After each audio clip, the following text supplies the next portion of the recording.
Here I have HUAWEI Nova 10 Youth, and today I'm going to show you how to wipe cache from this device. So to do this, firstly you have to turn your device off by holding down power key, then tap power off, and after it turns off completely, hold down combination of keys power key plus volume up at the same time for a couple of seconds like this.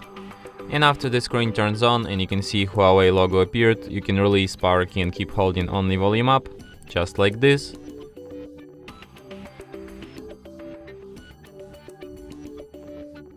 In the following menu, you have to use volume keys to navigate and power key to select, and select the second option, clear data, and then wipe cache partition.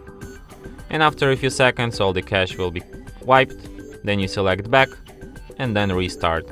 And your device will be restarted just as usual with no cache on it.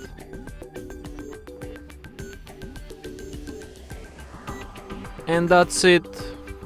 Thanks for watching. If you find this tutorial useful, don't forget to hit that like button and subscribe to our channel.